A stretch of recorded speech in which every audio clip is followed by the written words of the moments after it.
Assalamualaikum warahmatullahi wabarakatuh. Bismillahirrahmanirrahim. Alhamdulillahirabbil alamin wassalatu wassalamu ala nabiyyina wa habibina wa syafi'ina Muhammadin bin Abdullah wa ala alihi wa ashabihi wa man ihtada bihadihi wa istanna bi sunnatihi ila yaumiddin, amma ba'd. Kita sambung penerangan Imam Al-Ghazali rahimahullah yang berkait dengan kaedah ataupun cara pembelajaran agama yang sepatutnya dilalui oleh seorang Muslim. Imam Al-Ghazali rahimahullah telah pun menjelaskan kepada kita batasan ataupun had yang sewajarnya dipelajari berkenaan dengan ilmu fiqh, dengan ilmu tafsir, kemudian diikuti dengan ilmu hadis. Dan beliau juga telah menjelaskan kepada kita tentang kadar yang perlu dipelajari dari ilmu fiqh. Dan semua ilmu ini Imam Al-Ghazali dia bahagikan kepada tiga peringkat.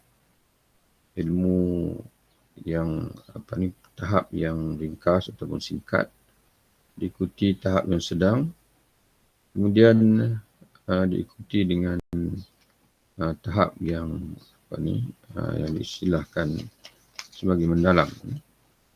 Jadi Imam Al-Ghazali rahimahullah beliau menjelaskan kepada kita bahawa bagi orang awam tidak perlu setiap ilmu itu dikuasai dengan begitu mendalam. Kita perlu mengutamakan keperluan, ilmu berdasarkan pada keperluan, supaya kita tidak terlepas kerana kita sebagai manusia ini kemampuan terhad dan juga masa kita pun terhad. Jadi kerana itu jangan kita menumpukan pada satu ilmu sehingga kita mengabaikan ilmu-ilmu yang lain yang juga penting. Jadi sebab itu setiap bahagian ilmu itu mesti kita perolehi. Hari ini kita sambung lagi, ada pun ilmu kalam, kata Imam Al-Ghazali. Ilmu kalam, sejauh mana kita perlu mempelajari ilmu kalam. Maka Imam Al-Ghazali menjelaskan, maka maksudnya ialah maksud ataupun tujuan mempelajari ilmu kalam ialah untuk menjaga akidah yang dinukilkan Ahlus Sunnah dari ulama salaf yang salih. Tidak lain dari itu. Jadi ilmu ini ada ketikanya dinamakan ilmu tauhid, ada ketikanya dinamakan ilmu akidah, dan ada ketikanya dinamakan ilmu kalam. Jadi tujuan dia, kata Imam Ghazali, adalah untuk menjaga akidah Ahlussunnah wal Jamaah, mengikut yang diwarisi daripada salafus salih. Tidak lain dari itu, tidak lain bertujuan tersebut. Dan di balik itu, mana selebih daripada itu, ialah mempelajari untuk menyingkap hakikat dari segala sesuatu tanpa cara tertentu. Ya, ini tuan-tuan sekalian, rasanya perlu dibetulkan lah. Kerana dalam bahasa Arabnya Imam Al-Ghazali menyebutkan, wa ma wara'a dhalik talabun li kashfi haqaiqil umur min ghairi tariqatiha. Tujuan ilmu kalam ni para ulama dulu, oleh kerana bila timbulnya Mu'tazilah, timbulnya Jabariyah, timbulnya Qadariyah, timbulnya Syiah, firqah ad-dhalah ini, golongan-golongan yang menyimpang ini, maka para ulama terpaksa untuk menyibukkan diri menjawab tomahan-tomahan mereka demi mempertahankan akidah Ahlussunnah wal Jamaah mengikut acuan yang asal daripada salafus salih. Maka itu yang timbulnya ilmu kalam, iaitu ilmu, orang kata apa, ilmu pengemukaan akidah dalam bentuk dia panggil perdebatan, dia panggil, dalam bentuk perdebatan ataupun penjelasan yang berkait dengan kecelaruan yang berlaku dalam akidah. Kalau tidak, sebenarnya akidah ini hanya perlu dipelajari berdasarkan kepada tarik yang asal lah, iaitu Al-Quran dan hadis Nabi SAW. Dalam Al-Quran sendiri pun penuh dengan ayat-ayat akidah yang kalau kita menumpukan kepada memahami ayat akidah dalam Quran ini pun sudah memerlukan masa yang panjang. Ya. Tapi bila kita sibuk dengan ilmu-ilmu perdebatan akidah ini menyebabkan kita kurang menyelami akidah dalam Al-Quran Al-Karim. Jadi sebab itu Imam Ghazali menyebutkan bahawa tujuannya itu jangan lari daripada tujuan. Tujuannya adalah sekadar untuk menjelaskan pandangan Ahlussunnah wal Jamaah mengikut acuan yang asal daripada salafus salih. Maka selebih daripada itu, kalau kita ada lebih daripada itu, tamat masuk dalam ilmu kalam, maka kata dia, maka talabul kashfil haqa'iqul umur, maka itu sudah menjadi mencari, talabun, diterjemah sini mempelajari, mencari rahsia sesuatu min ghairi tariqatiha, bukan melalui jalan sebetulnya. Diterjemah sini tanpa cara tertentu. Jadi tuan-tuan kena pindah lah. Ya, mencari rahsia, mendedahkan hakikat perkara tanpa melalui jalan sebetulnya.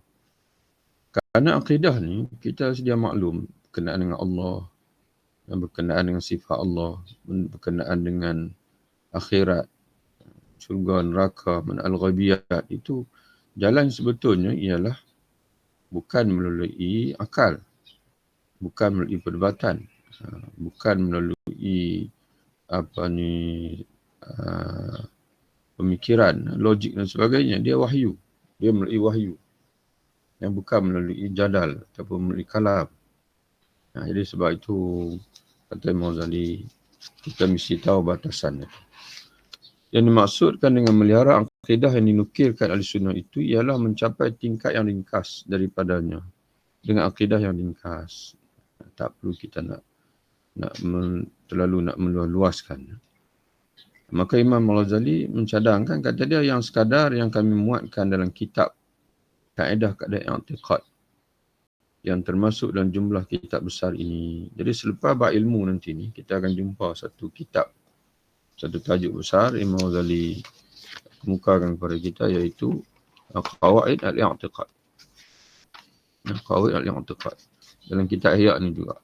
Jadi kata Imam Ghazali, itu sudah memadai. Sudah memadai. Kalau tengok dalam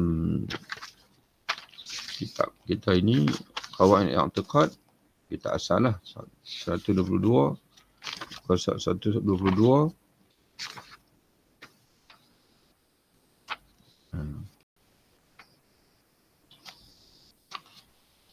Bab yang kitab yang kedua, sehingga 185. Jadi lebih kurang dalam 60 muka surat. Dalam 60 muka surat lebih kurang. 132 hingga 185. Lebih kurang 50 muka surat.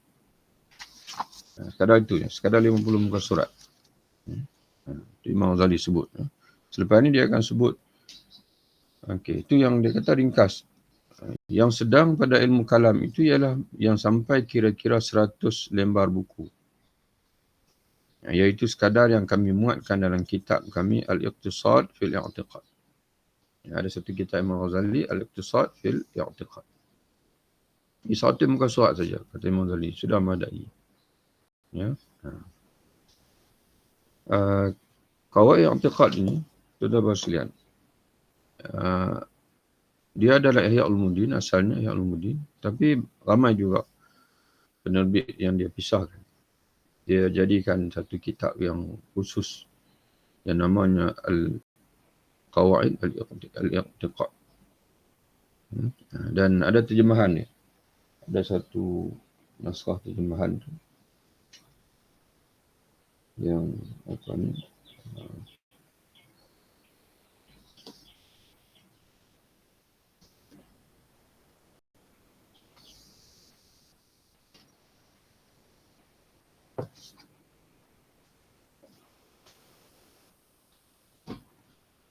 Ini contoh naskah terjemahan. Diterjemahkan, diterbitkan oleh Forum Bertukar Fikiran Indonesia.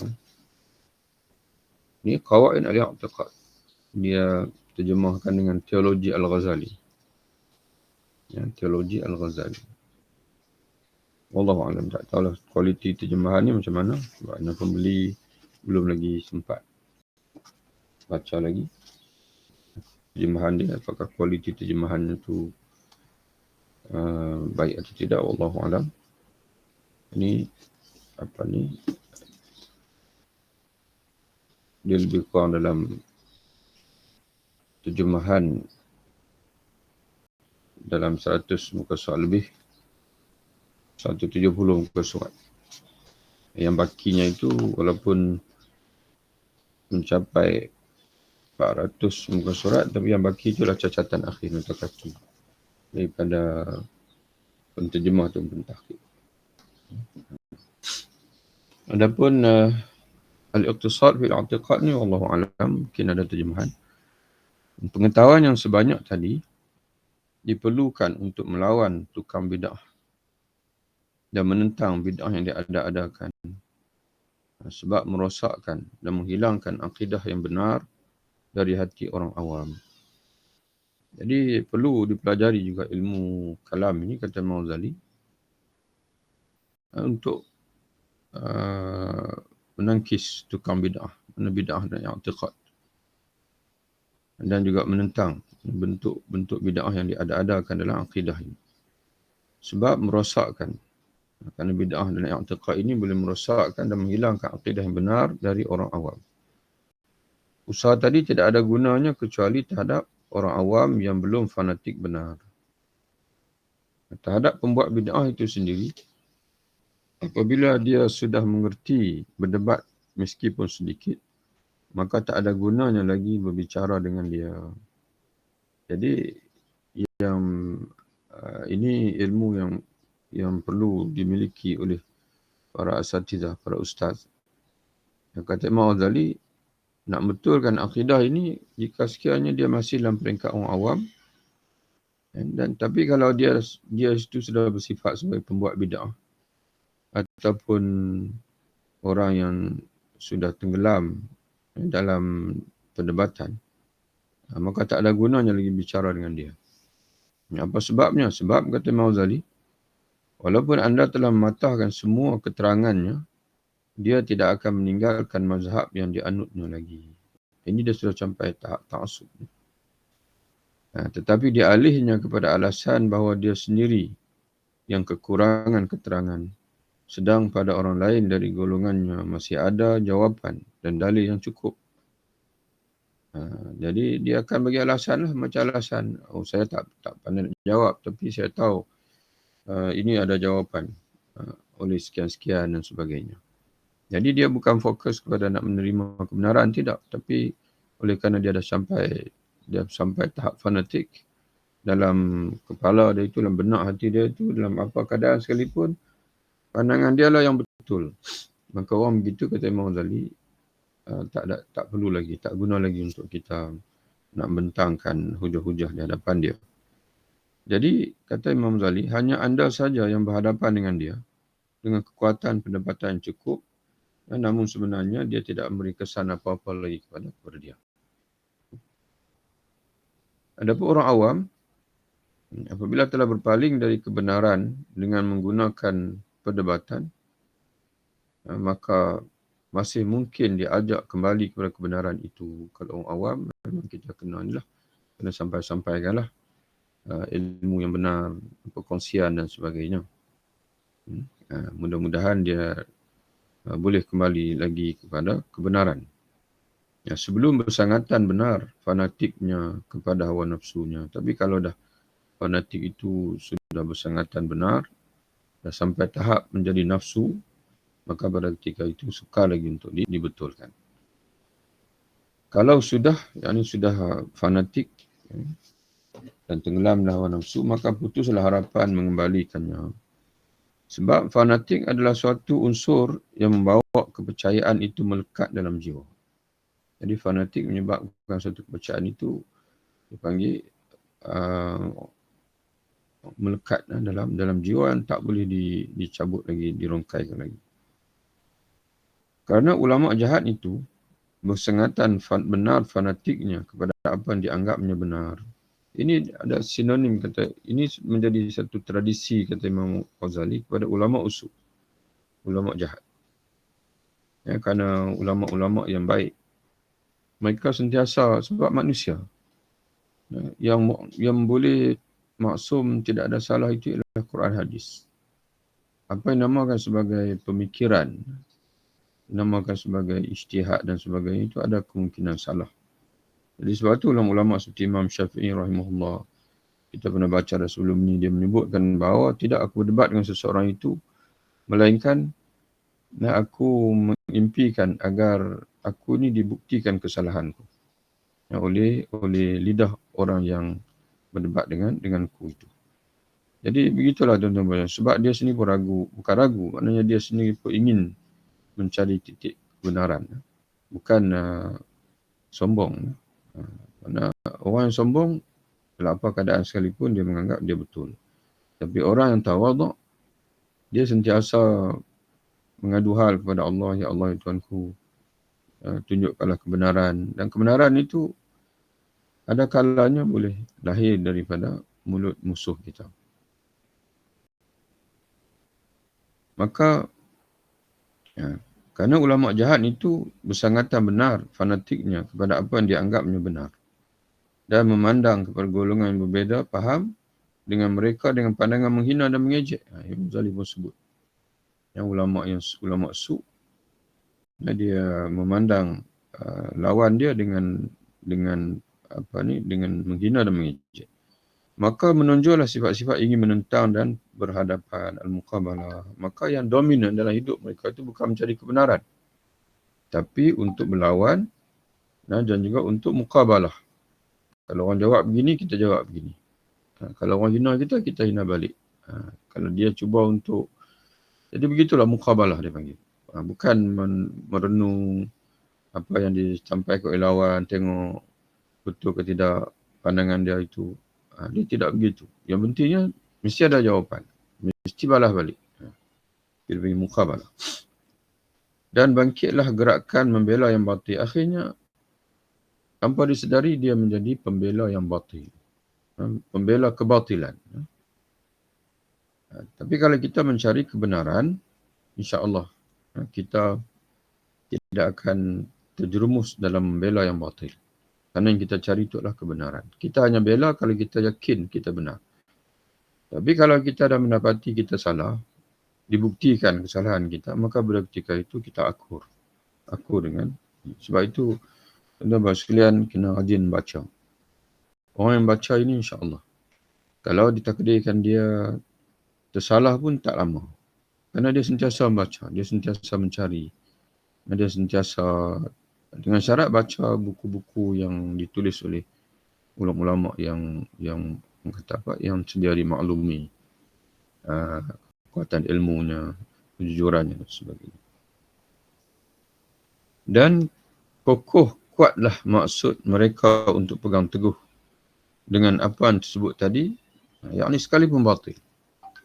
Jikalau sekiranya mereka datang dari segi lemah lembut, kalau mereka tampil sebagai orang tawadhu dan kasih sayang, mana hadir, kerana para ulama menyebutkan al-ilmu rahimun baina ahli. Ilmu ni adalah silaturahim di antara orang-orang alim. Jadi sebab itu kalau orang yang tampil dengan bengis, ucapan kasar, tidak ada tidak ada orang panggil perasaan hormat menghormati, jadi dia bukan orang alim. Dia bukan orang alim. Jika sekiranya mereka datang dari segi lemah lembut dan kasih sayang serta nasihat menasihati secara berbisik, jadi sebab itu kadang-kadang tak perlu publicity. Bila kita mendengar ada seorang alim itu, mungkin dia tergelincir, tersalah, kita elakkan daripada buat komen terbuka. Sebaliknya kita jumpa dia. Kita maklum pada dia, pada pandangan saya rasa pandangan kamu itu lari daripada sekian-sekian. Ya. Jadi begitulah maknanya. Nasihat saja secara berbisik. Lainlah kalau dia bersifat degil, dia mengeluarkan statement yang salah, menjelas salahnya dengan Quran dan hadis, menyalahi pendapat Ahlussunnah wal Jamaah. Setelah kita tegur berdepan, dia masih lagi berceramah dengan pandangan dia itu, pada ketika itu barulah kita menjelaskan kekeliruan dia, kebatilannya itu dengan secara terang demi mengelak masyarakat terpengaruh dengan dia. Tidak dalam tontonan fanatik dan hina menghina. Dan saya mereka akan mendapat kejayaan dan terima kemenangan. Jadi kalau begitulah sikapnya, insya-Allah mendapat kejayaan. Tapi kalau berupa fanatik, mementingkan kemasyhuran, mesti akan bawa pada kemusnahan. Tetapi kata Imam Ghazali, sepatutnya begitulah. Sepatutnya mereka tampil dalam keadaan begitu. Lemah lembut, kasih sayang, nasihat menasihati secara berbisik, tidak menontonkan fanatik, tidak menunjukkan fanatik, hina menghina. Tapi kata Imam Ghazali, tak kalah kemegahan itu,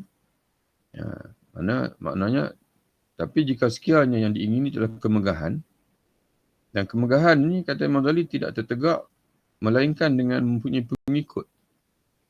Dan pengikut seperti itu tidak boleh diperolehi mana memiliki pengikut yang fanatik. Dan pengikut yang fanatik ini tidak boleh diperolehi seperti mudahnya memperoleh fanatik. Ini tentang kena pindah sikit. Dan pengikut itu tidak mudah diperolehi melainkan dengan cara fanatik. Kutukan dan cacian tak ada lawan. Lalu diambilnya lah fanatik menjadi adat kebiasaan dan alat perkakas bagi mereka. Jadi nak popular ni memang begitulah. Kita bina pengikut yang fanatik. Melalui kita lahirkan diri kita ni dikagumi kerana kepandaian berhujah dan menjatuhkan pihak lawan dan sebagainya. Kalau nak inginkan kemegahan, begitulah kata Imam Ghazali. Tapi kita kena ingat kesudahan kita macam mana. Sudah tentu kesudahan kita akan menjadi buruk.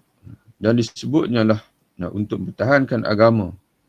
Jadi berilah alasan untuk mempertahankan agama dan kehormatan kaum muslimin. Padahal sebenarnya adalah membawa kebinasaan kepada umat manusia dan menetapkan, yakni mempertahankan bid'ah dalam jiwa. Kerana yang dipertahankan itu tidak benar pun, kebatilan.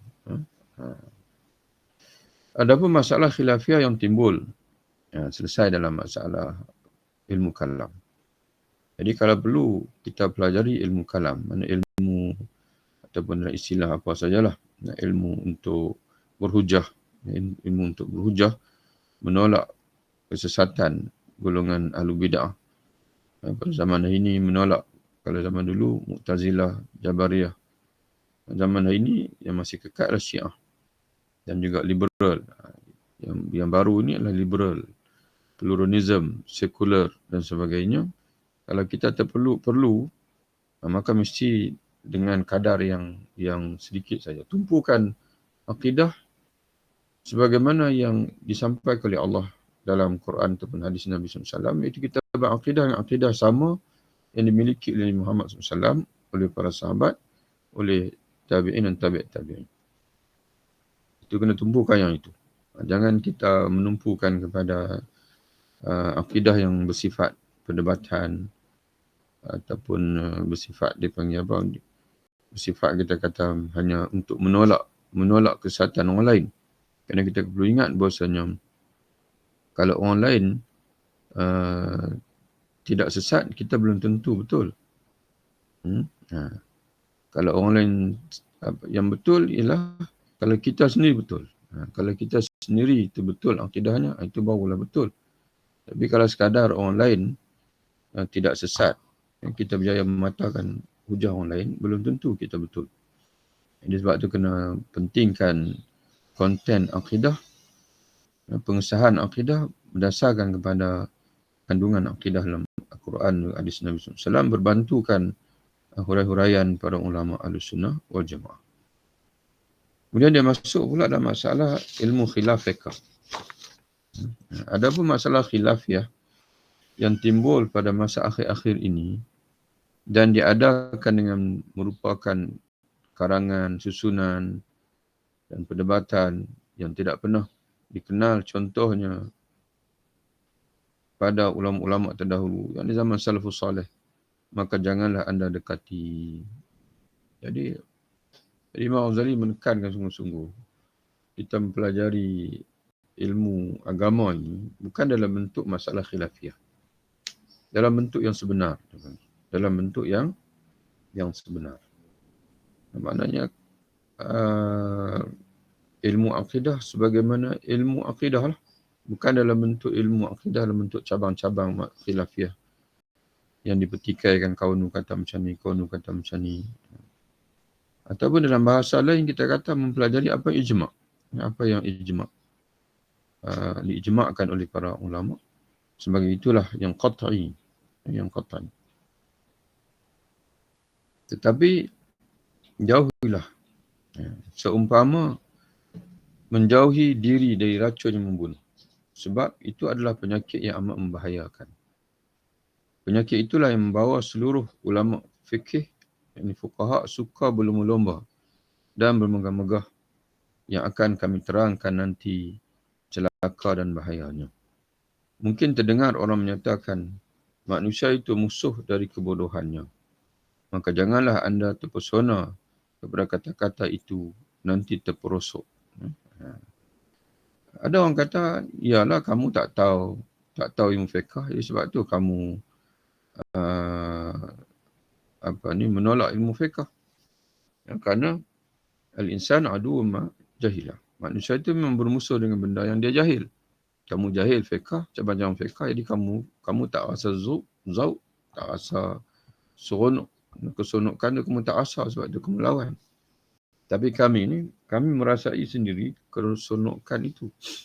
Jadi kata Imam Ghazali, kamu dengar ucapan itu, jangan terpesona dengan ucapan itu. Dari itu kata dia, terimalah nasihat ini dari orang ni mana dia lah maksudnya, dia maksudkan dia. Mana terimalah nasihat aku ini. Dan seorang yang sudah menghabiskan umurnya sekian lama, maknanya dia Imam Ghazali sebelum dia menumpu kepada Ihya Ulumuddin ini, dia telah melalui masa yang panjang dalam fiqh, dalam perdebatan falsafah, dalam usul fiqh pun dia karang, ilmu fiqh, kitab fiqh pun dia karang, ada 3 kitab dia. Khulasah, kemudian al-basit, ringkas, pertengahan, yang panjang, dia tulis semua sekali. Maka kata dia, dengarlah nasihat dariku ini. Kerana aku sudah menghabiskan umurku sekian lama, bahkan menambahkan dari orang-orang terdahulu dengan karangan, pembuktian, perdebatan dan penjelasan. Bahkan aku telah memberi sumbangan yang luas dalam bentuk karya-karya, sumbangan menambah kepada sumbangan karya-karya orang dulu. Kemudian diilhami Allah. Namun kemudian yang kata Imam Ghazali, Allah memberi ilham kepada aku dengan petunjuk dan diperlihatkannya kepada kekurangan diri. Walaupun ilmu banyak. Tapi Allah Ta'ala perlihatkan kepada aku ilmu banyak saja berupa perdebatan itu sebenarnya masih kurang daripada yang sepatutnya, yang kita cari. Lalu kata Imam Ghazali, dia berhijrah, dia mandi dia sendirilah dan bekerja dengan jiwa raga. Mana memberi tumpuan kepada dipanggil penyucian jiwa. Janganlah anda tertipu dengan perkataan orang yang menyatakan bahawa fatwa itu tiang syariat dan tidak diketahui sebab-sebabnya. Ini terjemahan pada illah. Yang tidak diketahui sebab-sebabnya melainkan dengan ilmu khilafiyah. Jadi bila kita nak beri fatwa, memang kita kena ada satu ilmu dipanggil ilalul fatwa. Kerana kaedah ulama menyebutkan al-hukmu yaduru ma'illatihi wujudan wa adaman. Setiap hukum itu dia dia berlegar bersama dengan sebab dia, illah dia, sama ada hukum tu nak ada ataupun nak tiada. Jadi seorang ahli fatwa, dia kena tahu bila dia nak kata haram, apa illah dia, apa sebab dia. Dia nak kata halal, apa illah dia, apa sebab dia. Kalau dia nak kata sunat, apa illah dia, apa sebab dia. Dan setiap hukum syar'i itu likulli hukmin illatun wa hikmatun. Likulli hukmin syar'iyyin illatun wa hikmatun. Kadang-kadang keliru di antara illah dan hikmah. Ya. Hikmah dia tak boleh jadi sandaran kepada hukum. Dia hanya sekadar sebagai orang panggil rahsia hukum. Hukum itu berdiri di atas illah sebab. Ya. Rahsia sebab itu sebab syarak mengharamkan arak kerana dengan sebab memabukkan. Sebab apa syarak mengharamkan perkara yang memabukkan? Itu bagi hikmah. Hikmah kerana merosakkan akal. Setiap benda yang memabukkan itu akan merosakkan akal. Tapi ada orang dia minum arak, kata dia saya tak pening pun. Contoh begitu. Saya minum arak tak pening pun, tak mabuk. Walaupun arak itu mabuk kan. Itu perbahasan ulama dari segi makna illah, makna hikmah dan sebagainya lagi lah. Jadi alasan dia kata, kita perlu menyibukkan diri dengan masalah khilafiyah ni kerana rahsia untuk mengetahui illah hukum ni berada dalam ilmu khilafiyah. Jadi Imam Ghazali kata, ucapan itu pun kamu jangan tertipu. Jangan tertipu untuk menjadikan alasan bagi kamu nak menyibukkan diri dengan masalah khilafiyah, lalu kamu meninggalkan penumpuan kepada ilmu yang sebenar. Sebab kata Imam Ghazali, illah khilafiyah itu, ilal mazhab ni, sebab-sebab dari mazhab, makna sebab-sebab hukum, telah tersebut dalam mazhab itu sendiri.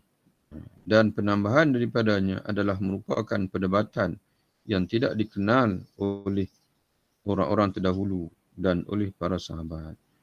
Jadi kalau betul kamu nak mengetahui illah hukum, bukan dengan berdebat. Bukan dengan kamu masuk dalam perdebatan. Bagaimana orang hari inilah suka berdebat. Contohnya.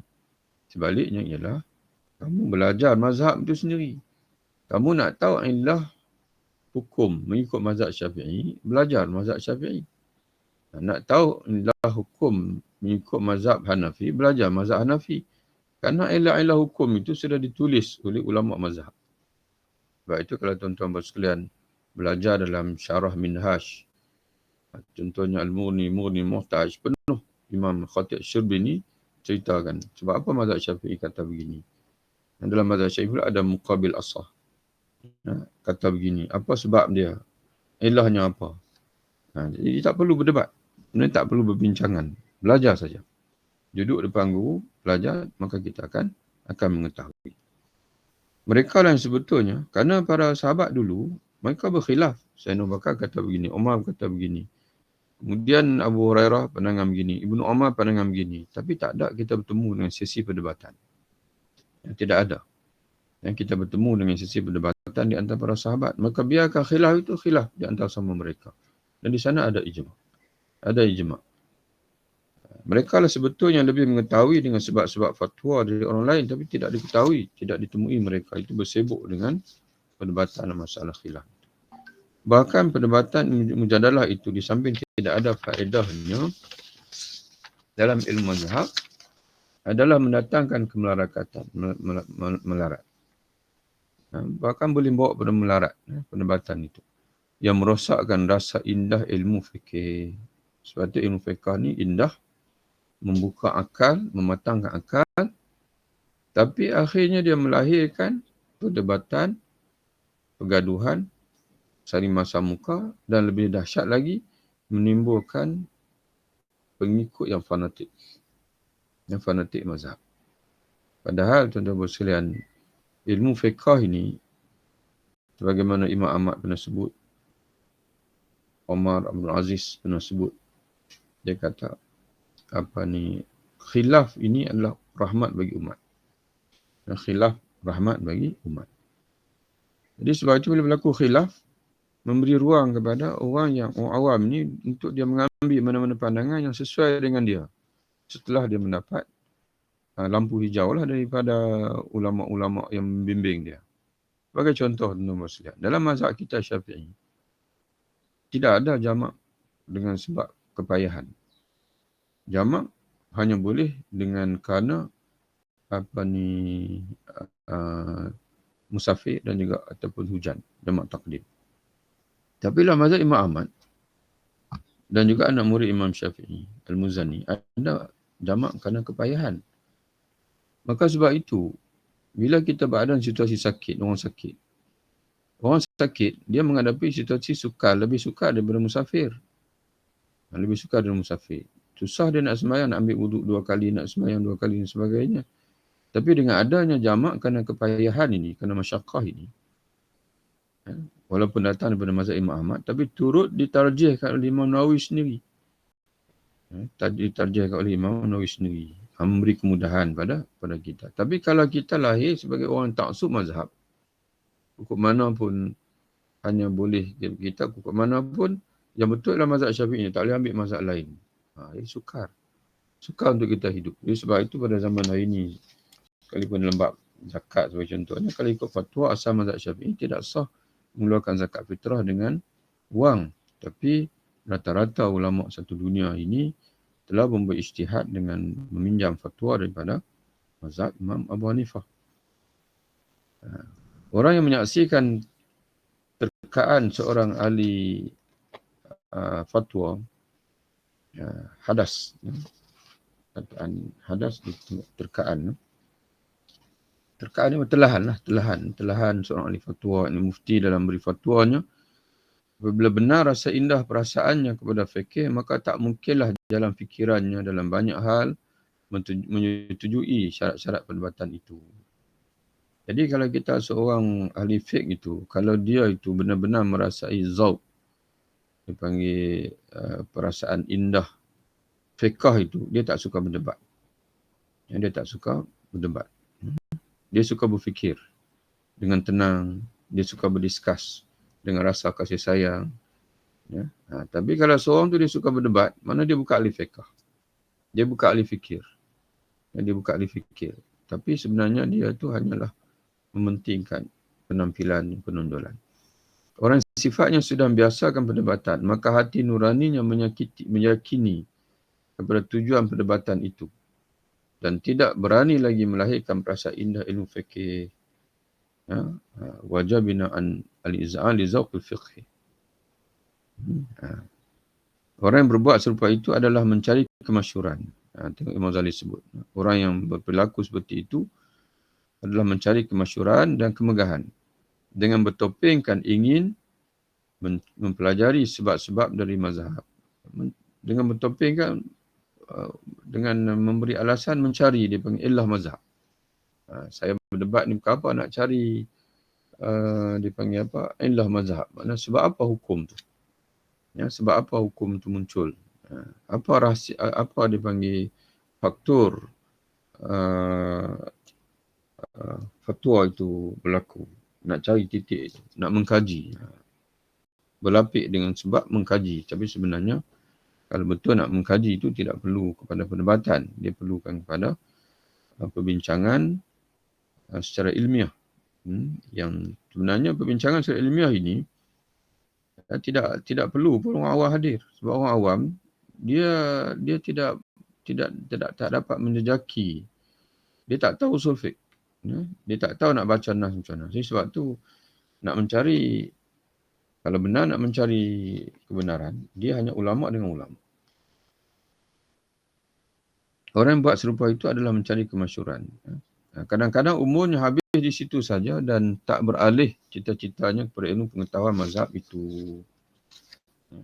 Maka peliharalah dirimu dari syaitan jin. Dan waspadalah dari syaitan manusia. Yang ini kita sambung lagi insya-Allah dalam bacaan kita yang akan datang insya-Allah. Wallahu a'lam bishawab. Assalamualaikum warahmatullahi wabarakatuh. Waalaikumsalam Ustaz. Terima kasih. Selamat menunaikan umrah. Sama-sama insya-Allah.